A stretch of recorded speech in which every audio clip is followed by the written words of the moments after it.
Daddy Long that get, and shout out to Real Life Crew. Consists of Wayne, like Kanye, Baggedmilk, and the Squirrel. Keep it litty like a fucking titty. 2019. Hey, you're one of 12 listeners of the Real Life Podcast. We are a skeleton crew here today. Episode 117 of Nation Real Life Podcast. It's myself, Baggedmilk, got the Squire, we got Jared sitting in, no Wanye. No Wayne like Kanye. Nope. No Chalmers. Chalmers with the kiddies on spring break. I think all the people that have ideas of who or what they think Wanye is might think Wanye is himself enjoying spring break at Disney World with his parents. But Yeah, Chalmers is what? Fairmont? he's in Fairmont. That's a fancy vacation for He's me. skiing. Oh, yeah. Chalmers Very fancy. I got to, sometimes I would set up a tent in the yard if it was nice enough when I was a kid. Spring break, it's really nice.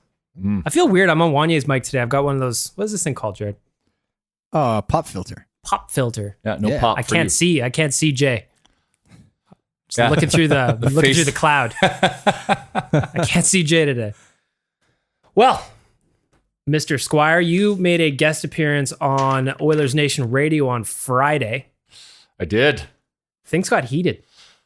Yeah, I barged into the office on Friday and begged to be allowed on to just hopefully say a rant, and it turned into a highly engaged, F-word filled altercation with our good buddy Rick. Yeah, you guys are going at it. I don't know why he sounded like he was taking Bobby Nix's side, but he was setting me up and I was taking all the bait. If you don't know what we're talking about on Oilers Nation Radio, we were talking about Bob Nicholson's comments regarding Tobias Rieder. I was on Jay's side in the sense that it wasn't about calling out one player specifically. It's that the CEO of a company. Hang on, I'm distracted right now. Jay's misting himself. What is What that? is that?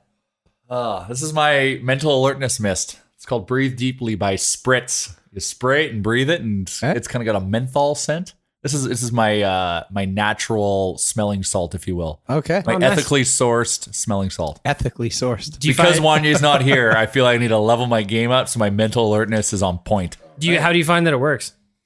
Is it dialed in? Oh man, I drink the Kool-Aid. I drink the Kool-Aid on everything. You tell me this is going to work and it's going to be mental alertness, I'm going to breathe it in and feel like I've never been more alert. Even if you get the placebo effect, it's fine. Exactly. And it smells good. And you get to spray mist in your face. Take that where you want to take it, people. There you go. I'll just give you a moment to drink that one in. Yeah, that's very nice. All right, on Friday, we were talking about Bob Nicholson's comments regarding Tobias Rieder. Jay, have you calmed down in the 3 days since? Yeah, more at peace, I guess. Just kind of letting time heal all wounds is the saying, I believe. So it's not as fresh, but re-listened to the Gregor Nicholson interview this Didn't morning. help. And that got the ulcer flared up, and stress levels are back up to the point where I had to mist my face to get ready for this podcast. Surely Bob must have thought about going on Gregor's show. It's a sizable program here in the capital region, that he would be prepared for the questions that Jason would probably ask him. I've listened to it a couple of times myself, and I don't think he was prepared. Just the whole tap dance. You can literally hear the tapping that was going down when he was trying to answer the culture question, let alone his phone ringing saying Daryl Katz. Yeah, what was that? That's 2 times in a week that an Oilers member, quote unquote, whatever you want to call him, has had Daryl Katz called during a phone or during a radio appearance. What was the other one? The first one was Bob Stauffer opened the mics on Oilers Now, and he said, "Oh, hello, Daryl. Yeah, I'm just doing a radio show. Hang on." And then he shut his mics off. So he went live. I've been in the Ched studios. You got to press a couple of buttons to go live. It's not like you just accidentally tap something and you're on the air. Probably a good idea. There's a sequence there. Yeah. So he sequenced, made the claim, unsequenced, and he was out. And then to have Bob Nicholson have the exact same thing happen when he was on Gregor's show. So what's going on here? Maybe Daryl's just listening in. I hope so. I love how he's got that phone ring that also announces who the caller is. Yeah. Yeah, I need that. Jeez. Daryl Katz. I guess I'm confused. Probably call him saying, don't do the interview. Yes, please stay away from a microphone. Because he was right in doing that. Because once again, Gregor's nailing him down for culture and he won't answer the question. Same thing with it when Gregor was asking him about pro scouts. Yeah. What do you think about the pro scouts? And he was doing a lot of tap dancing there, a little bobbing and weaving, if you will. I also liked hearing Strutty after giving some love to Gregor for nailing him on the pro scout stuff, because you just can't. It seems like every time Bob Nicholson steps in front of a microphone that there's a different layer to the onion that opens up. Without fail, there's multiple pulls to take to want to put your head through the wall. So far, we know that there was no interview process before Peter Chiarelli was signed as the GM. Mm-hmm. Why not? That bad. They've got a list. We don't know if there will be a general manager at the draft. That one's odd. Yeah. A little bit strange. We know that the new thing that came out, Dusty Nielsen talked about it on Inside the Nation today on our Facebook page, facebook.com//Oilers Nation. He talked about it today that Ken Hitchcock, originally we all thought that he was here for the rest of the season. And then that was it. Turns out he signed some kind of 3-year deal, like a prorated 3-year deal or something like that. They don't know what his next role will be, whether that's a coach or ... Deal for life. What do you think about that, Jay? Do you think that having Ken Hitchcock come out of retirement for a 3-year deal and then they don't have a GM, so you would assume the GM will pick the coach? Yeah. In theory. Yeah. What do you think? Seems like we're kind of building another kind of old boys club, weird upper echelon situation because we all know he can't be the coach next year. I believe the players have expressed that by their play and other rumblings that you hear that they've kind of tuned him out. So I'm hoping, our new Poho and GM are aware and acknowledge that, and I guess put Ken Hitchcock in a nice way to pasture within the organization like we've done with many other legends of the league, and hopefully doesn't interfere too much. Let me float this by you. Dusty had a theory, and he's just spitballing. He's not hearing nothing. Yeah. We're just throwing things at the wall. Chewing the fat. That Ken Hitchcock gets bumped up to president of hockey operations. Wow. Yeah, I struggle with that. If we are just the masters of lazy decisions, aren't we? Oh, just like to just move it around. Oh, it didn't work. Let's just swap the name up, your name tag with that name tag and just move you around. Like, yeah, no, we need a clean house in terms of Poho and GM. We can't have any of the same because we are trying to rebuild the culture that some won't acknowledge what it is or what it should be of this team. And it needs to come from someone who's got full control of the team. So that starts at Poho, trickles down to GM, and then GM to coach and coach to players.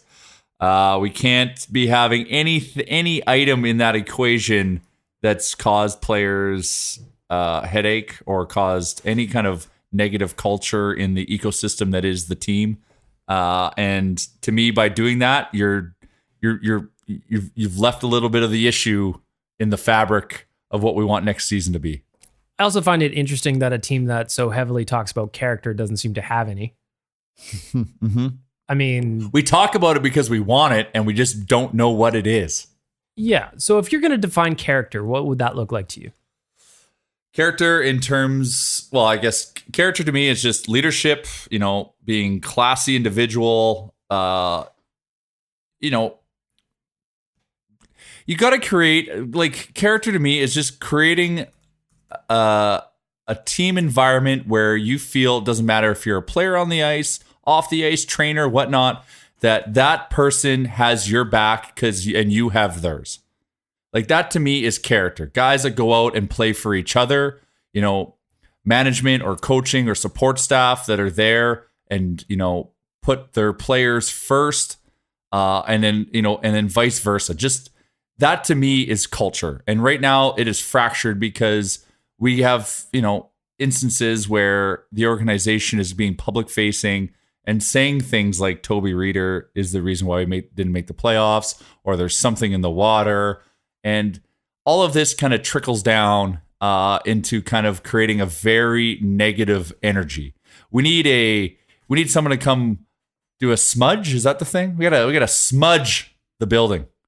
And that comes with our hopefully new shaman Poho. To me, I find with the Edmonton Oilers that character, and correct me if I'm wrong here, is also synonymous with bad hockey player. Yeah. If you want to have character, you have to be terrible at ice hockey. It's just like, why isn't skill number one? Skill should be number one, but you have to factor in character. But nobody was talking about character when the Oilers went to the playoffs 2 years ago. It just wasn't a thing that we talked about. But we had character and we didn't know it, and then we let that character go and then realized we miss him. And so it looks bad when you say 2 or 3 years after the fact that we miss Matt Hendricks. But we had character and leadership in the room, and it was enough to protect the top from the bottom in terms of management or whatever from the dressing room, that we were able to have a very good positive product. Granted, the game has also evolved during that time, where we had a heavy team versus, that was kind of like the last season. Maybe we can get away with it a bit. But that's kind of that would be my take on it. Like, I've talked, like, I am not a plugged in guy. I'm just a fucking passionate, and I gotta stop swearing. I swear too much. Passionate hockey fan. But I do get the opportunity from time to time to talk to scouts. And when I do, the big thing I ask, because I know it's something we're lacking, is like, do you rank character in an individual when, you're looking to draft or looking to trade, and there is a line item on their fact sheet of a player called character. How far down is it though? It's on the same level as skill and whatnot. Like, it's weighted very high. Because I do agree with you that there was some character, whatever you want to call it, a couple of years ago in the playoff run. But I would also argue that pulling out 70 goals out of that lineup had a greater effect than losing Matt Hendricks. 1,000,000%. It's a combination of the two. But like, we had sour character at management level trickle down to the room, making terrible decisions and also presenting a terrible attitude that comes and has an impact on the on ice product. So you pull out skill, and then you inject it with fucking a negativity cloud, and this is what you see. Did you happen to see, speaking of former management, did you happen to see that Peter Chiarelli for 2 straight games over the weekend was watching... Sign him. From the St. Louis Blues management Take office. him, St. Louis. You know what I was thinking? We'll take Parayko off your hands for Brandon one. Manning, 1 for 1. Or Parayko for Lucic. They could use a little swagger in St. Louis. They need some meat. They need it. Bulk. Yeah. The trade was 1 for 1. That's the price you pay. I personally was surprised to see another management team kind of get into bed with Pete this early. So soon. Like, things did not go well here this season. Everything he touched turned to shit. I was a little bit surprised. I assume John Davidson and Peter Chiarelli know each other from Hockey Canada. That would be the obvious connection. Of course, that is obviously the common denominator with everything. But I was a little surprised. We don't know what capacity, I hope a very important one. We hope he's. I hope he is a shot caller. The optics are bad if they do that, but as an Oiler fan, I hope they do. Do you think we're getting close to a conclusion? We've got 7 games left on the season. When do you think things are really going to start to ramp up in this GM Poho search? Finally getting Nicholson back to, negotiating with Wendy's. Or Arby's. Or definitely Arby's. Man. Roast beef and cheddars for the boys. If he's got that kind of game. Arby's is a tough brand to land. Yeah. Trust me, I'm trying my ass off. Yeah, it's probably doesn't respect the roast beef and cheddar either. No. And I'm a traditional roast beef guy too, by the way. Little horsey sauce on there. Horsey sauce for days. You can't put enough horsey sauce on a roast beef sandwich from Arby's for sure. Of course, go on. I read your Mchich article on OilersNation.com and kind of outlined kind of actually like the whole process and the kind of time crunch that we're in to do this. And you have to follow a certain order. You need to find your Poho first because we're going to go Poho GM. before you can find your GM. So when can you bring on your POHO? Well, you try to bring your POHO on after the season, right? And then a lot of the available GMs that we want to talk to are going to be in the playoffs. Yep. And we have to wait for their seasons to end. Yep. And we don't know how long or deep they're going to go. And if that goes into June, well, then we have like a 2-week window to then find a GM to then come and attend the draft. So I honestly believe we'll probably be in a situation where we're not going to have a GM for the draft. I think in all reality, because knowing the Oilers will probably just rush. Well, it just paves the way for Keith Gretzky to be GM, because once again, lazy decision. We love that. No knock against Keith, but that's just what we do. Because you can see it, right? Like you can see the storyline playing out. Look, the things that have been said to date, like the dots are there to connect, and that's what's scary. But like, I'm hoping they bring in a solid candidate at POHO, and one that does not put up with Brass's shit and will own his own world entirely, and that's what we need. My fear is, I was thinking about this last night too, as we get to the draft, there's no GM. Yeah. Keith Gretzky has according to the narrative surrounding the team, Keith Gretzky has a sensational draft for the Edmonton Oilers, and then there he is, interim tag stripped, search over, takes a Gretzky to fix the Oilers. Once I've said this earlier, there's a magical narrative there to have Gretzky save the team, but I don't think now is the time, because it just looks bad. Do you think it's there? The writing is on the wall for it to happen. Oh yeah, the stars are lined up. Do you think this whole last couple of months, Chiarelli gone, Nicholson saying weird shit, do you think this affects what the Oilers can do in the summer in terms of looking at free agency? 100%. 100%. And I brought this up on Friday. It affects, I think, the ability for GM, provided what they do at the POHO position. Like, we've got such a toxic mess happening around here, and it's going to take a whole, we got a clean house from the operations point of view. And we're attacking players in season. That's a bad look. We're not winning. That's another bad look. Unfortunately, as much as I love Edmonton, it is a struggle already in the free agent market, and then we don't know what's the plan, what's the layer of management, what's the vision for the team if we don't even have a GM at the time, or the right GM at the time, to go and sign these guys to paint what the future looks like and how they fit in it.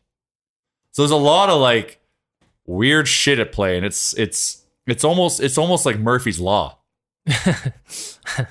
Oilers Law, Murphy's Law, same thing. They're going to rename it if this continues on. Yeah, Murphy's getting kicked in the junk off, and Oilers comes in. It'd be like Gretzky Holinka tournament. Yes, exactly. Oilers Murphy Law. Yeah.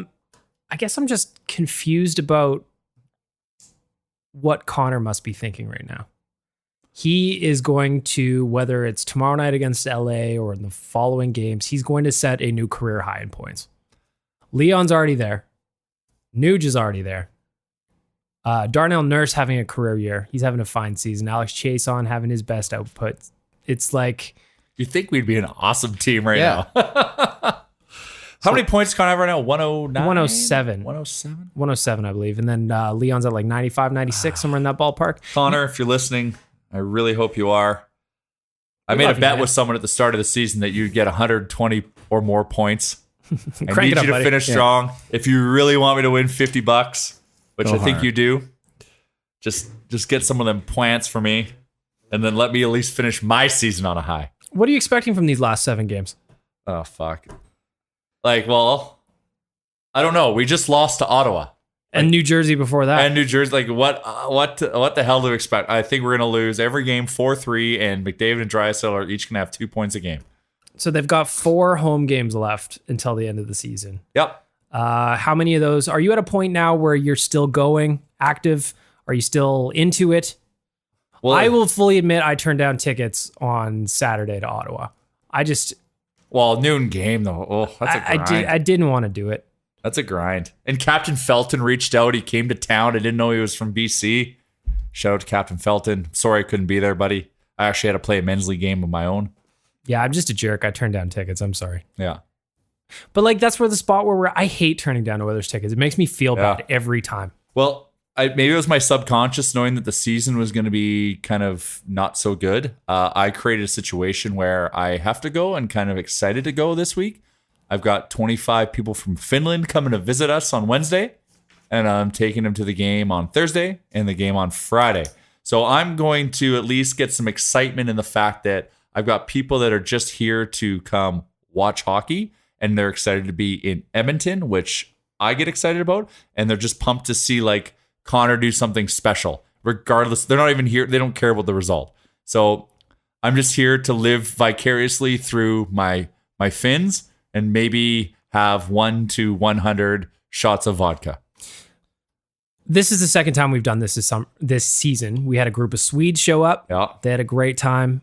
The Finns are coming. It's a different time. That's when they came. It feels like 2 years ago. The Oilers were awesome then. Yeah, it really does. I think of that game that they beat the Washington Capitals when the Swedes were here. And I was just like, oh, we're turning it around. Boys. Unreal. What goes into a trip like this? How does this happen? Why are we doing it? Why are you so passionate about these trips? I guess I don't know where to start. We do this because we love our team and we love our city. And we love the ice district. We love the people here. And, we want people to come to Edmonton to come and see what it's all about. Because obviously, in terms of hockey markets, probably not number one on the travel destination list. Maybe we're just below LA. I don't know. Probably maybe just below New York. Shade under. We're in the conversation. Yeah, we're in the top 3. No, but we're definitely lower on the list. But we're fortunate with the Nation Network and having cool partners in Sweden. A lot of traffic in Scandinavia and just interaction with the hockey community that we can work with. Cool people in other countries that. Yeah, they've got a like for the Oilers, but they love hockey, and we're able to kind of build something around like, hey, let's put a package together and let's just bring a bunch of people to Edmonton. Like, go reach to your audience. So Larvinen, this is the guy in this case. We brought him here 2 years ago. Big Finnish guy. He's considered Finland's biggest sports fan.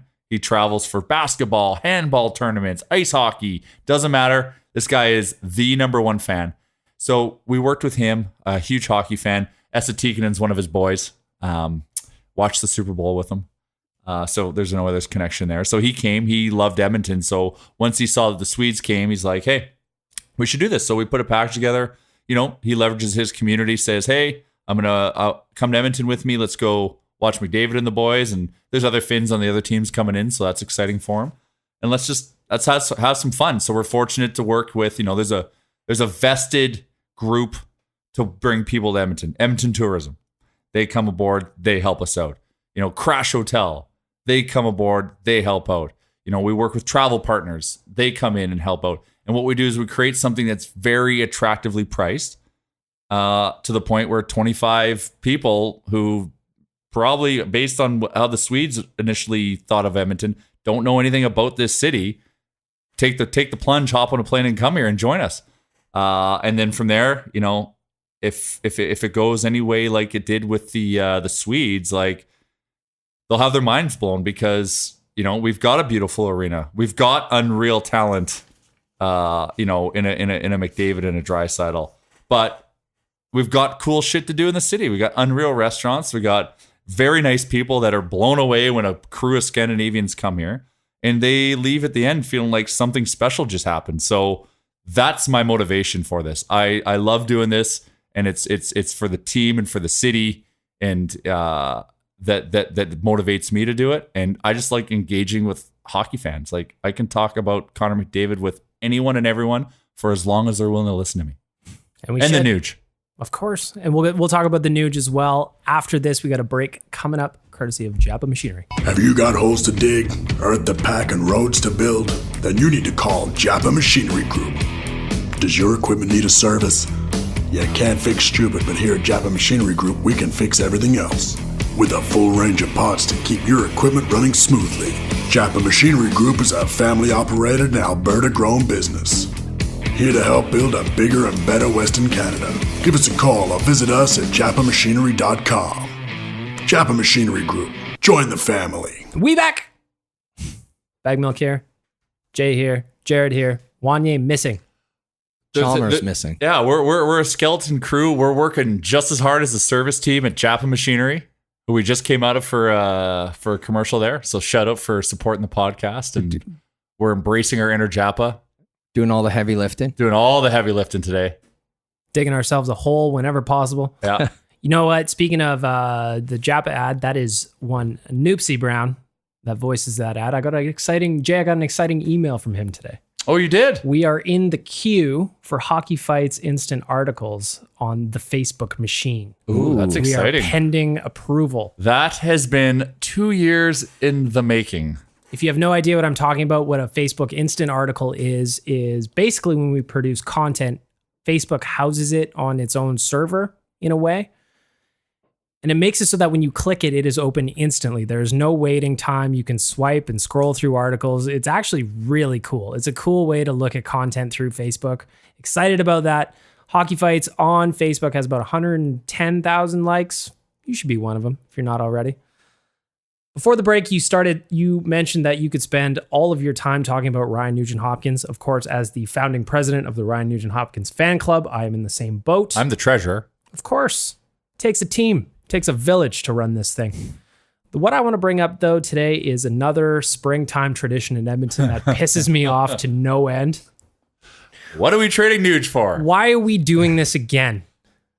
On Sportsnet, Mark Spector had Ryan Nugent-Hopkins being traded for a top pairing defenseman, something I thought Taylor Hall's trade was going to fix. This morning on Twitter, Jim Matheson, same thing, this time for Rasmus Ristolainen from Buffalo, who's not even a first pairing defenseman despite they play him as one, but that doesn't mean anything. Why does this happen? Why do we have a team where there's three guys that can consistently put up points, and the idea that they come up with is trading one of those dudes as a mean to fix things? It doesn't. No. For once in my life, I'm just going to briefly play devil's advocate and then shit on myself for what I'm about to say, because Yes, I am keep Nuge forever. All right. I love this man, this boy, I guess. I shouldn't have said that, Jared. Edit that out.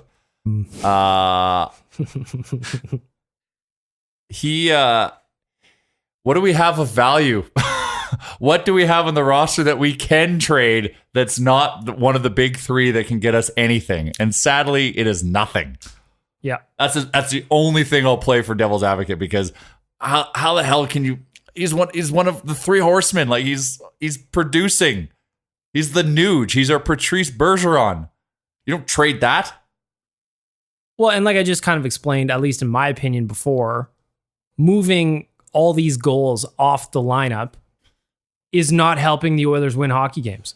They still need a first pairing defenseman, despite the fact that they traded Taylor Hall, Jordan Eberle, all the staples from rebuilds 1 through 3. And we're still here. And we're talking about trading a guy who is like Jay said, 1/3 of the horsemen. And those three guys have produced 50% of the team's offense this year. 3 players, 50% of the goals. And we're talking about trading one of them as like it's a good idea. It's not a good idea. No. What they need is cap space. What they need is guys that don't cost $6 million with 5 goals in the lineup. What they need is, and you know what? I can take a shot at Toby Rieder if I want. I'm not the CEO. Even a couple from him would have been nice. Well, of course. You can't, like, the facts are the facts. 0 goals are 0 goals. But there's a lot more things than that are the issue. But that's exactly it. Like, we're trying to build a nucleus. Like, why are we taking from that? Like, we've already stripped it down and we've brought it down to this. So now we got to keep that foundation and start building on it. So let's shed some cap space. I don't know how the hell you do it, but find a way, pay out some money, and let's make it work. And I don't know, like unfortunately, we have to try to do an expedited turnaround here because we've got to Clock's ticking. The clock is ticking. So we can't be like, well, we'll build through the draft. We can't think like that right now. We have got peak McDavid and peak Draisaitl right now. They're not going to slow down right now. We need to add some more pieces. So we need to shed some room so we can go sign some players, that are going to want to be a part of these two crazy, awesome players and the Nuge. How can I even forget about him? Never. So maybe that means leveraging the future from a draft pick point of view. But well, that's what Dusty was saying today. Right? Like, because the time is now. Yeah. So if we're going by, and I agree with Dusty today on Inside the Nation, go check that out on Facebook page Monday, Thursday. He was saying, listen, talk about trading Nugent-Hopkins is ridiculous. Yep. Given the depth, the scoring depth they have, move the first round pick unless it's a lottery. Yeah. Unless it's a lottery pick. Move it. 100%. Yes, there's an expansion draft coming and blah, blah, blah. But at this point, we have to cross that bridge when we get there because they need wins now. Connor doesn't want to golf early. Connor hates golf. I don't think he likes golf at all. No, have you Connor seen him hates swing a golf club? I don't think that's his jam. I mean, he did get a hole in one last summer, and I respect that. But it's because he's Connor McDavid. Of course. He just made the Super decision athlete. he was going to do it, Yeah. get it in the stat line, move on. Now he's, playing Finska, which I'll tell you about more in the summer. Once I saw him hit a home run 635 feet, cleared the wall, cleared a roadway. Just a dinger. hey? I've seen him throw a football over a mountain. That's exactly it. I just don't get it. I mean, I understand it from an asset perspective if you're thinking maybe move Ryan Nugent-Hopkins while the iron is hot. Yeah, I know. He's got a career high in goals with 25. He's got a career high in points with 61. He's going to set a career high in assists in the coming games. Yeah. Don't be stupid. Don't be stupid. For once, we're getting a little bit of a cupboard built up in Bakersfield. So that's where we take our time and try and build through what we have there. And then I think, we get a good pro scout team and we start leveraging the future on our higher picks. And then hopefully we can start hitting on our second and third round picks, which is what really good teams do. And start bringing in some bodies that are key assets. Like we don't need we need a number one defenseman. Of course. But if there's anything that the Pittsburgh Penguins have shown you is you don't need like a team of like number one defense. Like we can get around with, if we have a couple number twos and some solid threes, like if we got good players in front of them and some goaltending, which that's another void we need to fill, we can get away with it. So now's the time. Let's do whatever it takes to shed some space. And I am on the Chris Russell fan club, but if it means getting rid of Luch or if it means whatever, let's just open up some space and let's bring in some of these pieces we need through free agency and through leveraging our draft picks now, and let's start making moves. So let's just pretend in the world of hypotheticals, they find a way to move Milan Lucic. Maybe Chris Russell gets in there. We already know Tobias Rieder is not going to be signed because the CEO devalued his own asset. That is $12 million right there. Yep. You can do some damage with $12 million. That's like 3 really good bodies. Yeah. So that's 2 unreal bodies and 3 really good ones. I don't know that trading Ryan Nugent-Hopkins is going to help as much as it would hinder what's going on. Well, you don't need to. Let's get Nuge some fucking help on his line. Yes. Let's really see, you see what he can do with Connor part-time. Mm-hmm. I get it. Connor and Leon need to stay together. They have to. The only way it works is that's if the only Nuge is way. here. And whatever, who cares? That's fine. And let's keep Cassian on their wing. Sure. That line's been great. Yep. Now let's go and get the Nuge a piece so he's not having to carry Lucic around. And then start pushing some of these other guys back to the third and fourth line, and they're all going to be value deals. And let's see what we can do. And then obviously put another ass on the blue line, and then let's figure out this goaltending situation. But I don't think the big rock to push here is clearing the cap space. That is what opens all this up, and then we can move fast. Yes. Now, I say that and I don't know what the pending free agent market looks like, but Not great, but there's some options there. yeah, there's some options. Yeah. So and maybe you can still, but you can trade high round draft picks and get bodies under contract too, under team control. So Sure. there's things there. So it all starts with just opening up that cap space and then having a POHO GM that can sell the right vision, that have the right vision for and direction for the team that'll allow us to backfill with free agency. wishful thinking. Easy to say. Could be done in a year. Might take 2, but it could be done. Sure. Like we're gonna have a high first round draft pick this year. That's got some currency. I think the bigger point is what Gregor brought up to Bob Nicholson, or at least tried to on his show, is that the pro scouts have to be better. 100%. You can't trade assets for Brandon Manning, who's not even playing for the Condors right now. You can't trade assets for Alex Petrovic, who hasn't played in a month, and then not clear those guys back out at the deadline to get literally anything back for it. Stick a trident, maybe. Something nice. It's embarrassing what's happened. Like, I would just love to have Drake Caggiula back. He would be unreal. Well, that was the funny thing about going back to Nicholson again. He's talking about if Tobias Rieder had 12 goals. Well, they traded 14 in Strome. Yeah. They traded 11 in Caggiula. Yeah. I'm not great at math, but that's more than 12. That is way more than 12. So it just doesn't make sense. We need better pro scouting. Let me ask you this. This was a mailbag question this morning, and I found everybody's answers to be interesting. In your core, who's in it? I've got the 3 centers, and I've got Clefbaum and Nurse. That's my 5. Yeah. Any adds, subtractions, alterations? Well, do you put third or fourth liners in your core? No, they're replaceable. Of course. Well, then what else can you add? I don't know. Now he's not, I don't know if you should put him in the core, but like Reg has been unreal. Oh, he's been fantastic. See, and that was another bummer too. I was thinking about that the other day. Like Nuge scored a couple of games ago, but the hard work came from Sekera at the blue line. The blue line. Oh yeah. Like save the day. Like that puck is out of the zone 99 times out of 100 with any other D-man. What would have I wonder what it's, what ifs and all that, but like, what would the season have looked like if Reggie was healthy all year? There's an argument there that there's got to be a couple more wins. There's got to be a couple more wins for sure there. Like there's so many woulda, shoulda, couldas of this season. Like there's woulda, shoulda, couldas in the last 10 days. Like we lost to like the 2 worst teams in the league. Like there's 4 points. We blow the lead in Calgary. There's 2 points. There's games there where we had it and gave it away. And is Reg the answer in all of them? No, but I bet you he mitigates some of them. Sure. Like Oilers with 6 more points right now look a lot different than where they are right now. Well, and it's funny just how he improves his partner's play as well. Well, exactly, right? So it's such a, without a doubt, and he would have been on the power play all year.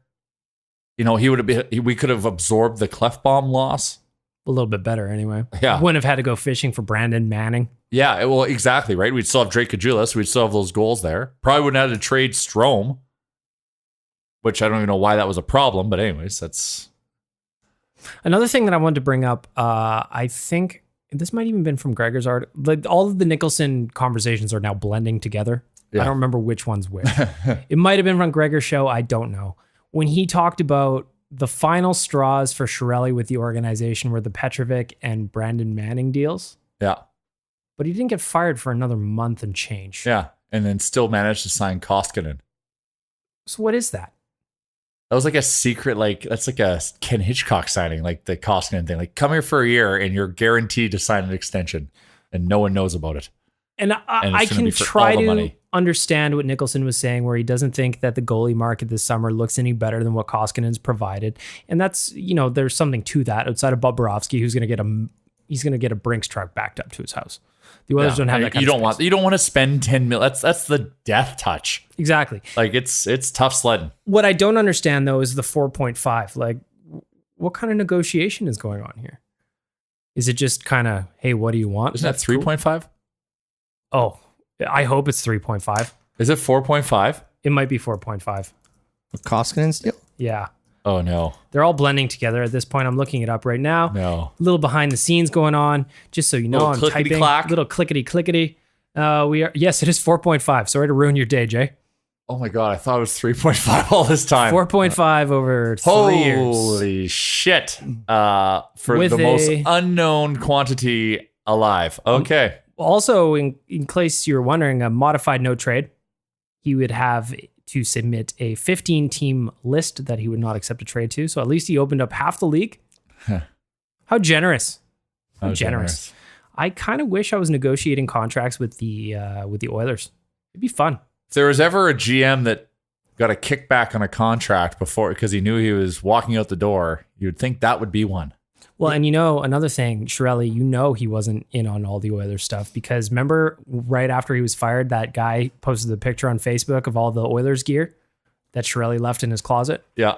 including a signed Mark Messier jacket.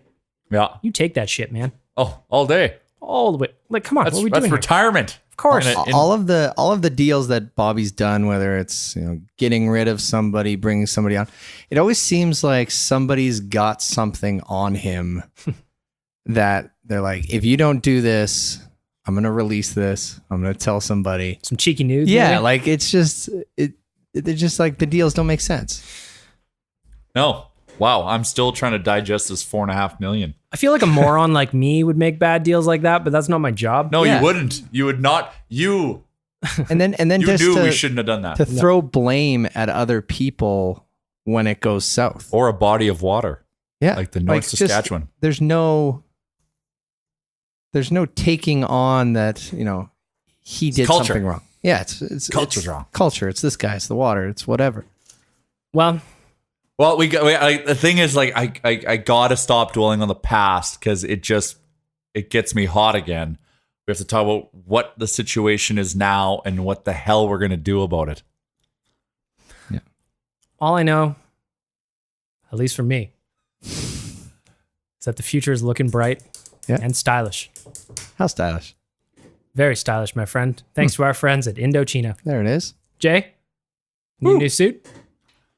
I am in desperate need of a new suit. Well, my friend, so I'm gonna try to throw my name in the cap in the new suit committee. Yeah, yeah. I don't know if you saw, but we were working on the sports desk upstairs this morning. Mm-hmm. We are going to have a news desk. And our friends at Indochino, your suits are going to look mighty fine as the boys read the news. Excellent. Yeah. The way it works is you get yourself measured up. You do that online or you go into any of their showrooms. You submit your sizes. Whenever you need a new suit, you just reach out. You say, hey, draft party coming up. I want to look fly. That's right. And I want some of those penguin tails out the back. And they're like, you know what? I got you. I already got your measurements on file. Hope you didn't eat too much. Hope you're still keeping it tight. Oh, yeah. Keep her trim, keep her tight. Our friends at Indochino will save your measurements. They will make you up a new suit, any kind of custom suit you want. Choose your style, customize your suit, get measured online. 2-3 weeks later, right out of the box, you've got yourself a wrinkle-free suit, my man. Boom. Courtesy of our friends at Indochino.com. Go check them out in store, online. Make yourself feel a little sexier. Well, that was well done. Thank you. And I want to feel sexy because I'll tell you, who hasn't been keeping it tight has been me. Ever since coming back from Vegas. Oh, that Yes. was a big one. It took me 6 days to feel normal. And during that time, I was eating my feelings. Oh, yeah. Hard week. We did a little bit of a Vegas recap on Oilers Nation Radio on Friday. However, Jay, everybody had a different version of the trip. Everybody had their own flavor. It was a Baskin Robbins of Vegas trips, if you will. Chris liked the bright lights, the casinos, looking around. I remember my favorite thing, I think, is we walked into the Excalibur. We hadn't even checked in yet. And Chris was like, I thought this casino would be the same size as the Starlight Room. Interesting. And I'm thinking about, I was like, the Starlight Room's not that big, really. No. 500 person capacity. It just kept going. He's just like, this thing just keeps going. That was first time there, right? So First that's, time there. Yeah, that'd be everything on steroids for him. My takeaway from that trip, and I don't know what you guys talked about because I had to leave in a mad rage from Yeah. the podcast I on just Friday. need to exit. Because I wanted to provide my tales, is man, Edmontonians and Oilers fans are the fucking best. Best. Yep. And it was just proven by that game. Like when we went and pre-gamed and you saw all the Oilers jerseys and like At Beer House, you're saying? at Beer House and just outside the arena, like it and just like I was going around and talking to them and like I was blown away with how many, follow the nation and knew we were there. Like the whole time I'm like, we're a team that is having a shitty season. We had a shitty GM. We're getting told all this shitty stuff like blaming the water. And yet these people spend a lot of money, US money, to come and watch the team in Vegas and just travel so well. And just like the positivity and attitude and everything, I just like, we are just part of something so special. And the Oilers cannot take that for granted. We are the best fans. And just going to Vegas and seeing that, what we saw, just solidified it. Like, it was unbelievable. I wish that the Oilers actually got a taste of the group we were with, in the sense that, like you said, the vibe over the whole weekend. We flew down with Flair Airlines on Friday. Yeah. Got there early. Yeah. Great flight. Unreal. Made our way down, get to the casino. Everybody kind of settled in. They were ready to go. Start to finish, our group was great to hang out with. Mm-hmm. Everybody was looking out for each other. Uh-huh. Everybody was helpful for each other. Communication was strong in our group. And then we just had the add-on groups, the ones that found that the Nation were down there. Like, oh, I want to be part of what the Nation's got going on. Yeah. Oh, let's hang out. They're at Beer House. Let's go to Beer House. I was talking about it on Friday. It got to a point where I had to just turn down shots. I can't do them. I'm not a big dude by any means. So when I get a little bit greased up, the anonymity of being Baggedmilk goes away, and I was just like, hey, what's going on? You become the internet. Yeah, that's right. But they were like, let's do shots. And I was trying to do shots, and then all of a sudden I could feel like one eye closing. You're getting that look going on. And it's just, everybody that went down is so generous and so cool to hang out with. And the tough part about it for me was that they didn't have enough time to spend with everybody for as long as I wanted to. Oh, yeah. And that's exactly, like, we even had that viewing party the night before. We were at Moneyline. Yeah, watching the Arizona game. And we just said we were going to be there. And the bar was set up weird, like, because everyone kind of gets like fragmented with how it was sitting. It wasn't like open group sitting. So I didn't know how many people were there. And then the Oilers scored. Yes. And all of a sudden, like, the whole bar was Oilers fans. You're looking, and then they start standing up from their booths and stuff. So then you can see, like, holy shit. And then you go walk around and talk to everyone. And I talked to these two, like, older ladies. I'm not trying to, whatever. And they're from the Northwest Territories, Oilers fans, came to Moneyline because we didn't send it on Twitter because we're suspended. Fuck the man. But put it out through our channels. And they're there just because we said we would be there. I spent the whole second period with them, had an unbelievable time. These ladies were just salt of the earth. And then, you know, you go to other tables, like, you find out, like, oh yeah, like, we landed like right when the puck dropped in the first period, and we rushed here in a cab, like, we haven't even checked into the hotel yet, and we're here. And I'm like, God, we are just all crazy fanatics. Like, it's unbelievable. It's pretty magical. And then that's not even to mention the boys from Utah showing up. Goat, little bro. God, those guys, man. Clutch. They are just, everyone's got to meet these guys. They do, because they're just, you'll be touched, man. These guys are so nice. They're the kindest people I think I've met through this job, arguably. Yeah. We were down there for St. Patrick's Day weekend, and the boys from Utah showed up with gifts for everybody. Mm-hmm. Oilers Nation shot glasses. Yeah, the little pendant necklaces. Yeah, with the date and the game on it, like making it like real. Oh my God, so good. And then leave us with gifts before we leave to the airport. Yeah, just ridiculous. For me, the people that come to Nation events, Vegas, or any of the parties we throw here, they're the people that make it. Yeah. If not for Oilers fans in general just being as cool as they are, we wouldn't have the opportunity to do these trips. And I just think back to our 3.5 days in Vegas and just a big weekend with some fantastic people. And it was really incredible. So I want to ask you again, Jay, along the same lines of the Finnish trip. Mm-hmm. How does a Vegas trip for a group of 20 of us, how does that come together? Jared, I know you're in on as well. Yep. You want to chime in. Sure. I just think it's really cool, the behind the scenes stuff that maybe people miss. Because this isn't something like we just started working on and then launched a trip that week. It takes time. Oh, it takes time. We started talking about this in what, Jared, like November? Yeah, November. We started talking with the people from Flair about it, and they were super jazzed about it and started putting things together a little bit and making calls. And yeah. Took a little bit longer to organize because they call the rink the castle or the fortress, and we could feel those effects trying to get tickets for a group of 20.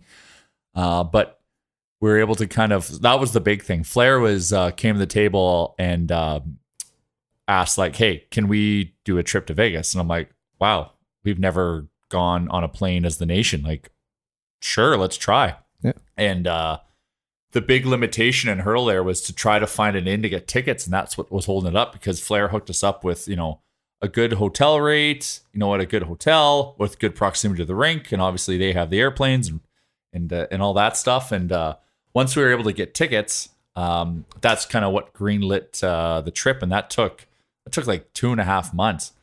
But now we learned our lessons on what we need to do. But the magic was like, we launched that thing right in like the depths of like the crap of like late January, early February, when we were supposed to be trying to make a run for the playoffs, and we weren't. Well, we had conversations here at the office about pushing the launch of this trip until something positive happened. And it just got to the point where we were running out of time. Yeah. So we just, let's do it. And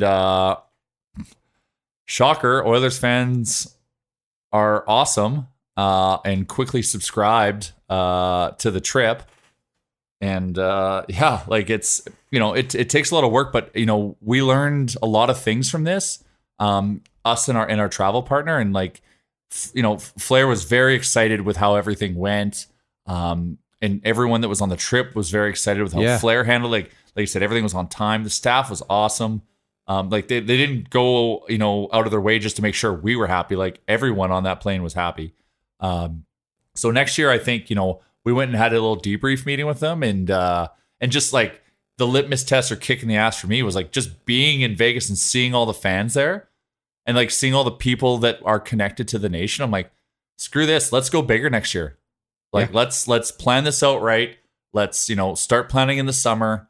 Let's go to market. Like, because we're working with a discount partner like travel partner like Flair, and they've got connections to hotels. Like, we're gonna go to market for like really good value, because that's what it's all about. Because like everyone, like it's $800,000-$900,000. That's a lot of money.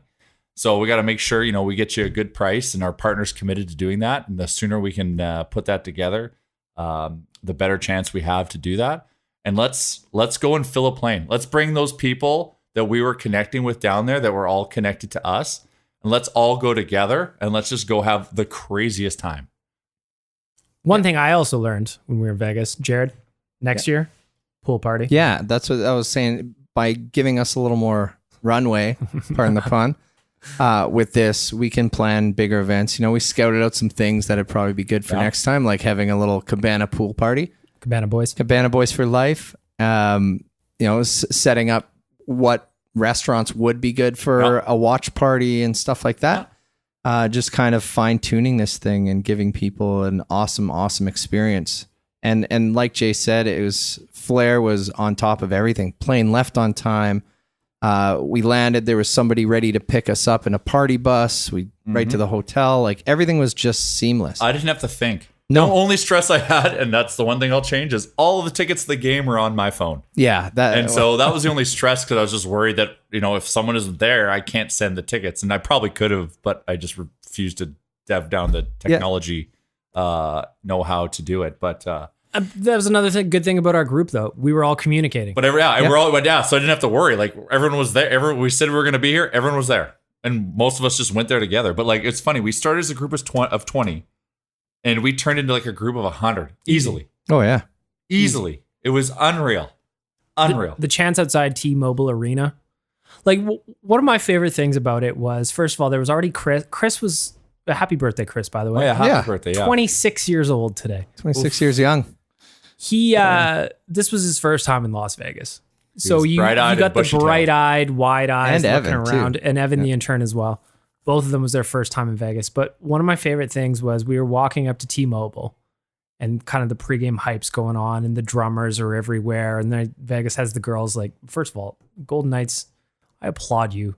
You do it right. Yeah, you're Vegas, Everybody expects you to be Vegas, but man, they put on a show. Yeah, it's good. But we're walking up to T-Mobile Arena, and I hear someone out the back of us booing Chris the intern. Not in our group. Well, in a roundabout way in our group. Yeah. But booing Chris the intern, he turns around like, I just got recognized in Las Vegas. I was like, yeah. Welcome. This is what it's like every time, Chris. I guarantee it. You'll never have a worse time than this in Vegas. Just an amazing experience. Jay, you had a different game day than Jared and I did. Oh, yeah. You actually remained where we were supposed to be, by all accounts, on the party deck. Oh yeah, yeah. I didn't get lost into the underbelly of the building. Well, sometimes you open Moving a on up. couple of doors and you see what happens. Well, we had all-inclusive food and booze, so I wasn't going anywhere. Well, so did we. We just had to end up in an 11-year-old's birthday party. That's all. I saw a shining beacon at the top of that arena. This beautiful, beautiful bar. And I said to Baggedmilk, I said, I got to get up there. I was up for mischief as well, so I decided that was a good idea. We went up to the penthouse bar. Did not get in. Nope. We tried, but the velvet rope was too powerful. Made our way down to the suite level, breezed through security, like we own the place. Act as if, right? Exactly. Oh, 100%. And what we discovered is when you were in T-Mobile Arena and you breeze through security on the suite level, is that you can do whatever you want now. It's open door once you're past that one man. Yeah. He was just one man. Just one man. We took him. Yeah. And by we, I mean you. Yeah. We were in the Goose Island Club for a while. Yeah.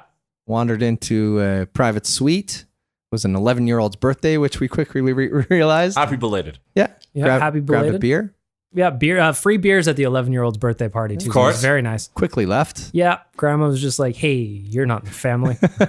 Grandma, what are you talking about? Losing your mind. My favorite though is when Jared and I were hanging out in the Jack Daniels lounge, and it was very clear we were not supposed to be there because we were the only Oilers fans in the room. Yeah. I had my Nuge jersey on, bright orange, love the man.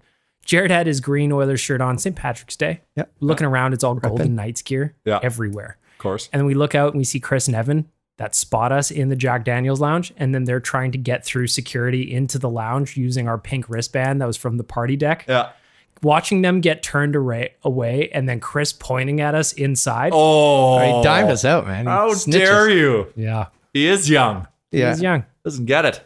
So we turned around and left. Snitches get stitches. Exactly. Yeah, I have a video from each area that we're in, and the Jack Daniels one, it's just me kind of filming around, and there's all these people looking, just staring at us like, what are you doing in here? That's fine, man.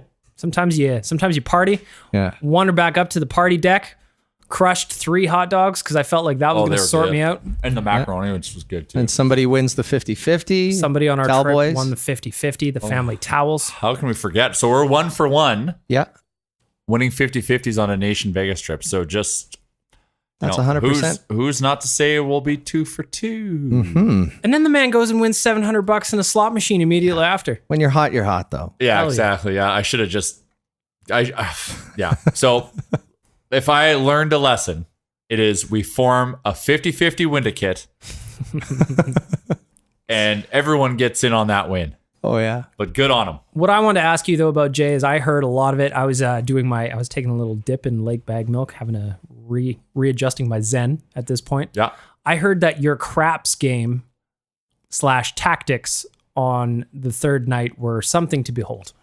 Well, I was on an emotional high in the sense of just loving all of the Edmonton fandom that we got to experience, and we brought up Goat and Little Bro. Yeah. Little bro. Little bro. Bro. Yeah, I was gonna say little boy for some reason. Why? But No, he's a big man. got Second Nuge time. on the brain. Yeah.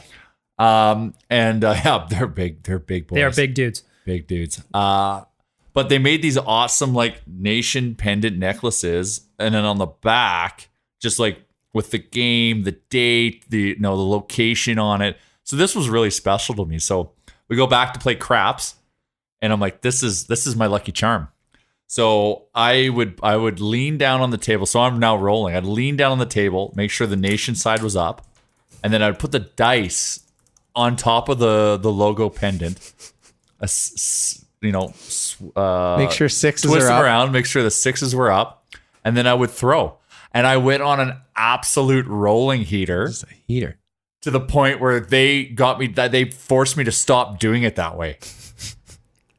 That's shady pool. That is shady. I'm doing nothing wrong, but it's because, and this is the casino. Like, casino always wins. They see someone's doing something.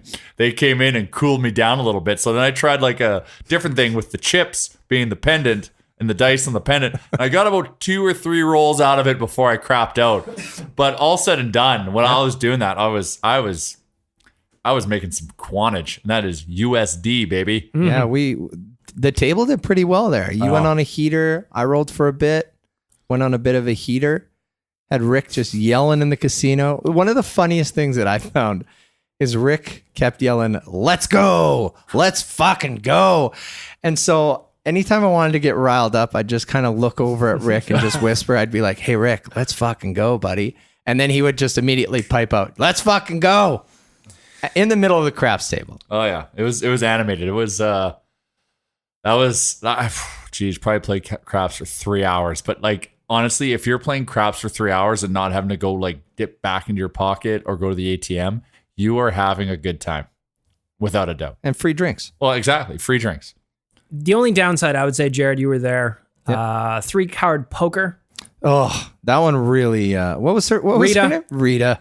Rita. You know what, Rita? If you're listening to this, I hope you're not working there next time I'm there. Rita, we're not friends I'm anymore. coming for you took a lot of money from us. Yeah, bad odds that game. It's terrible. Bad odds. Well, it's funny. It's funny you say that because we were playing 3-card poker, Rick, Jared, and myself, and then we lost, all of us. Yeah, just cleaned up. Mm-hmm. All right, so we make our way back to the craps table, and the guy was just the pit boss was just kind of making conversation. Oh, what are you guys doing? We was like, oh, we were playing 3-card poker. He's like, boys, you never play 3-card poker. Come on, you're talking about some of the worst odds in the casino here. Like, what are you doing? Well, where were you fucking 30 minutes ago? Yeah, man. Guy thought I was wearing a tailored shirt. Oh yeah. He called you bougie. Bougie. Ooh, bougie. It's like an off the rack $20 shirt from Simon's. Yeah, well. Long story short. Yep. Vegas awesome. Come next year. Can't wait. Yeah, we'll plan for 2.0. Can't wait. That's exciting. But you know what is exciting? Yes. Calgary trip coming up. 2 weeks time. I guess a week and a half. Yep. Yeah, we are going fast. loading up the bus with our friends at Backside Tours. We are heading back down to Calgary for a 3rd time. Tickets are still available, though not many. I see we've only got 2 rooms left. Once on again, BacksideTours.com. Again, Nation Citizens, Oilers fans are the best. Mm-hmm. We are talking about a game that at this point means 0. But we are going to pack a bus with 50 plus people. We are going to go down to Calgary and we are going to have a big, big weekend again. Because Nation Citizens and Oilers fans are just the best kind of people. And I'm so grateful for the community we have around the website that affords us the opportunity to do these kind of things. And I'm super excited. I can't wait to go to Calgary. I don't care. I want the Oilers to win, obviously. Always. Oh, yeah. Always. But I'm excited to hang out with people again. Nation Citizens and have a weird weekend and end up at Singapore Sam's and dancing on the tables and going to the brew house and doing everything that we need to do to make sure that these keep happening. And I'm super excited. Mm-hmm. Yeah, they're fun. They are so fun. That's gonna be a good trip, and it's bittersweet because that's the end of the season, but also like thank God. Yeah. It's been a tough one. Let's clear some cap space, yo. Yeah. It has been a tough season to be an Oilers fan. Maybe you can fill the cargo with some cap space. Some contracts. That'd be nice. What kind of casinos they got in Calgary? Anyway? I don't know what kind of bus there's we the Bow got Valley there. Casino. I know where it's at. Hit the craps tables, maybe? Absolutely. Oh, it's not the same. I've tried. Well, maybe it is. Go do it. Don't let me piss on your parade. We only got 2 rooms left. If you want to come to the Calgary trip with us, season-ending trip, go to BacksideTours.com. We've still got those 2 rooms available, and they will not be there long. I promise you that. Mm-hmm. Yeah, we were late launching that because of Vegas, and that thing's been selling fast. Once again. Fan therapy is a thing. Fan therapy is a thing. If we can fill up a Canadian brew house at 11 in the morning, by God, we can fill a bus. I want to go ahead and thank Japa Machinery, Indochino for making us look sexy, and every single one of you 12 listeners for making this show happen. And if you see a big crew of Finns this week and weekend, say hi. They're friendly, and we're going to be partying.